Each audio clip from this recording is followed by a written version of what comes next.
Awe is a powerful feeling. For something to be so grand as to inspire respect, devotion and envy is a rarity in the galaxy. On such a short list, the Flarian Royal Armada was at the very top. No other species could rival the might of their military. Despite being known on the galactic scene as kind and benevolent rulers, or one of the biggest empires to ever exist, their methods of expansion were anything but biophilic. They had a big stick and were not opposed to using it.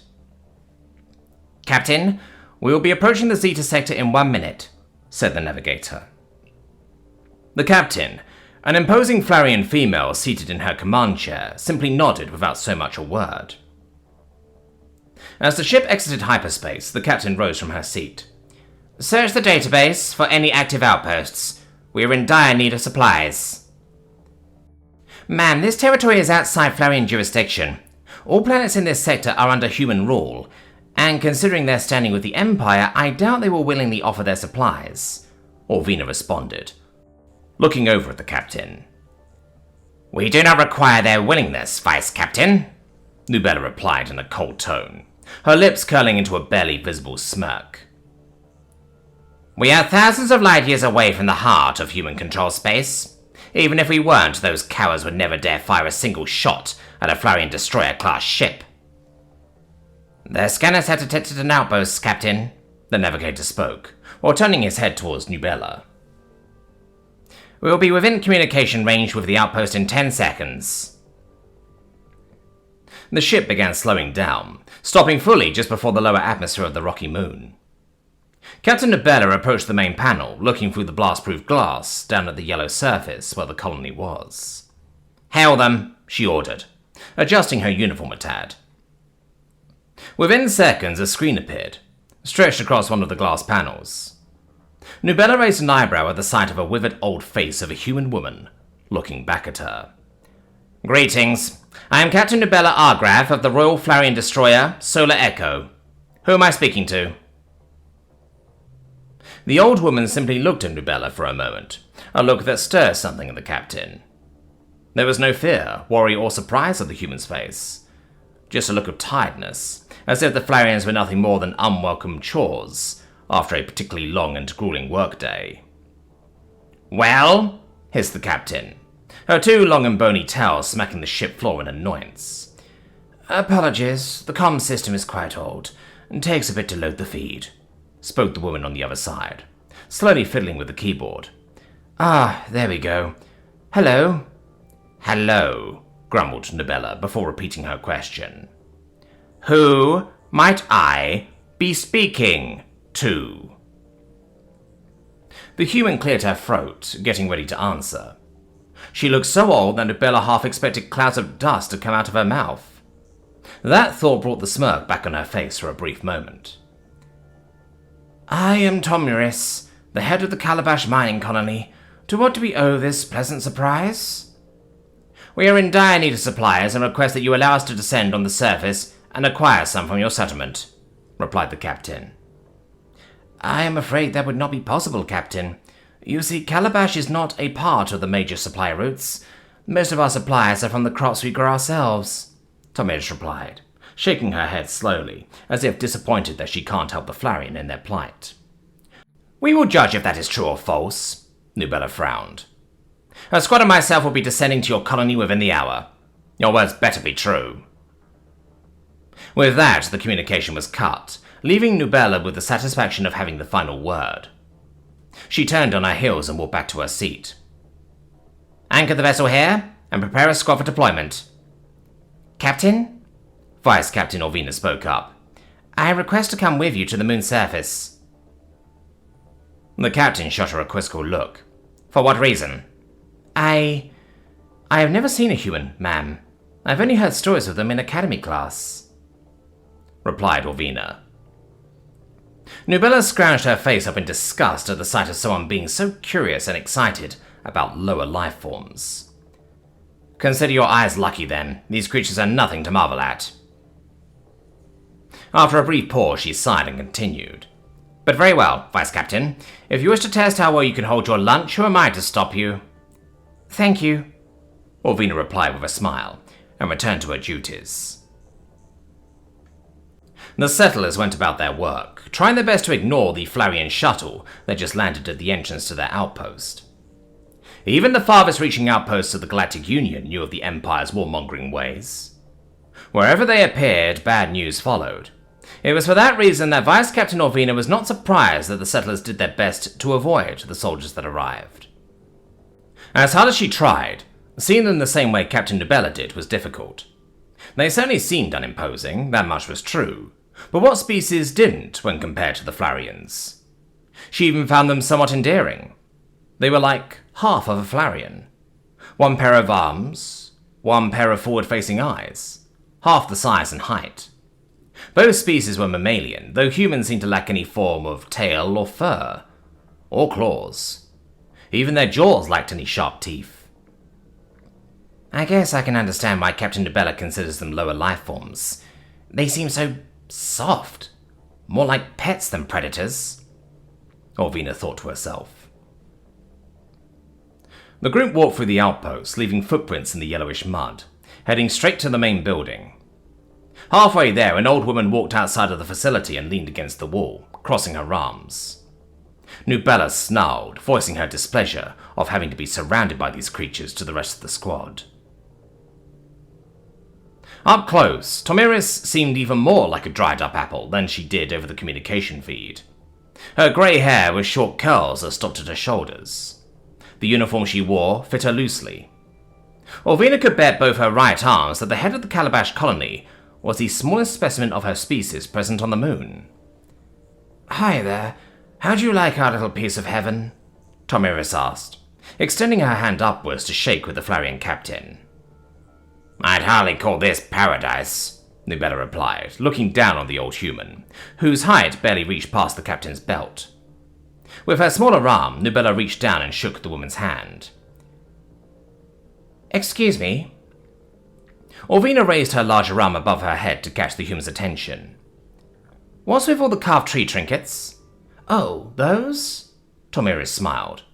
"People here like to carve those little totems and trinkets as a pastime. Some believe it helps the crops grow and the harvest to be more plentiful, like blessings of a sort." Nubella let out a low growl. "You've unlocked interstellar travel, yet you still cling to such superstitions. Only the weak rely on a mysterious higher power."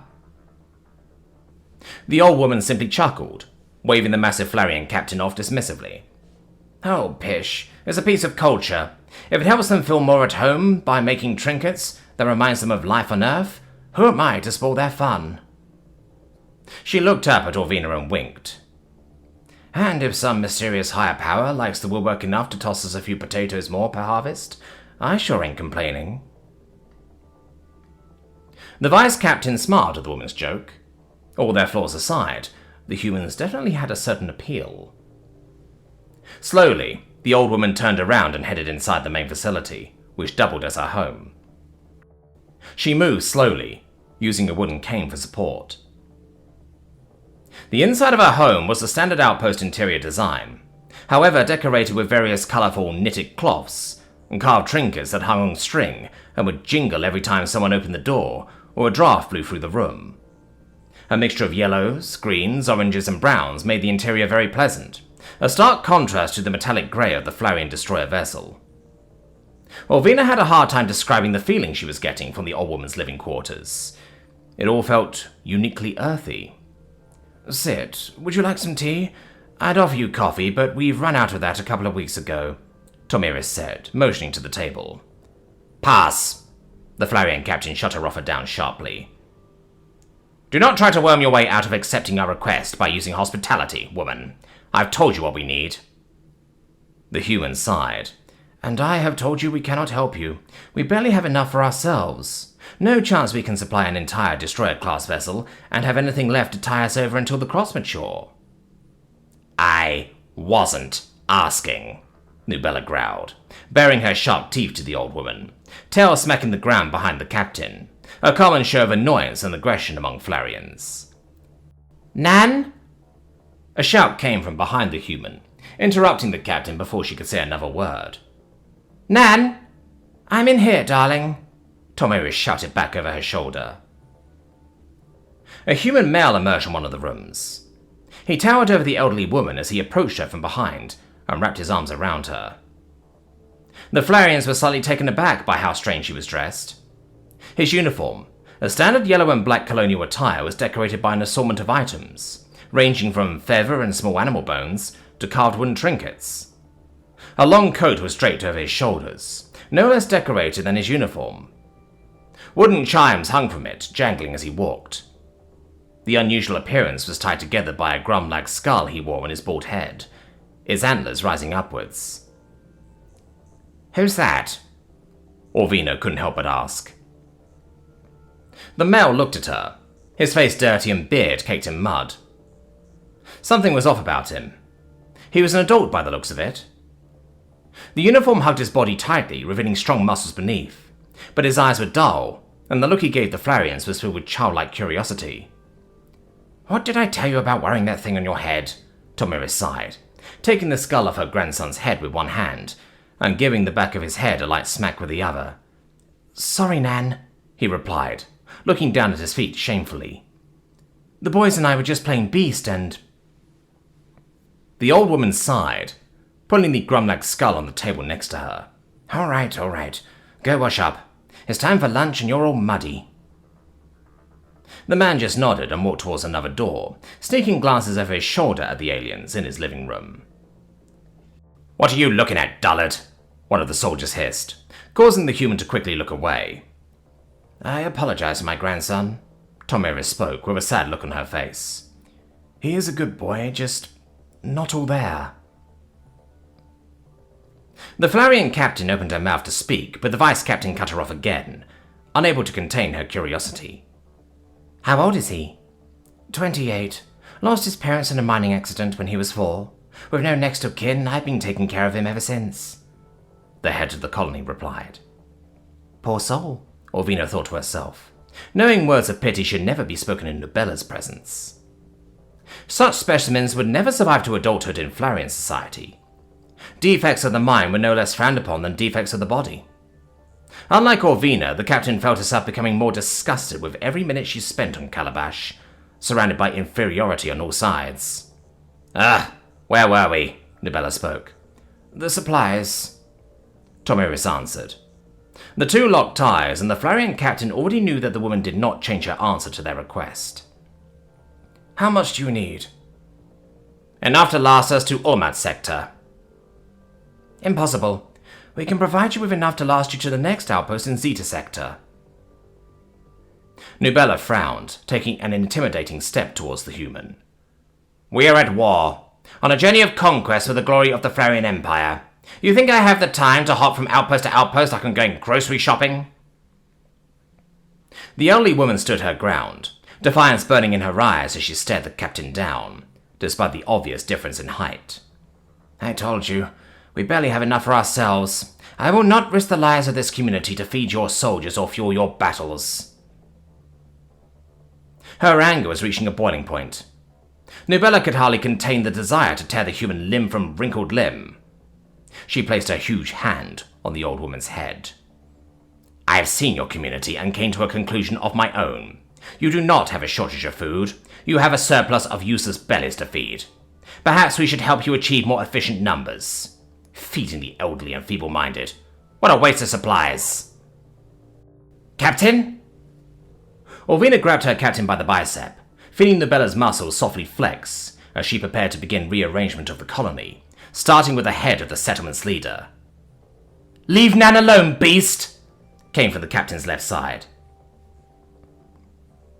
Tomira's grandson had returned, appearing next to his grandmother in a flash, knocking the chairs over in his dash from the bathroom to the center of the living room, fist raised.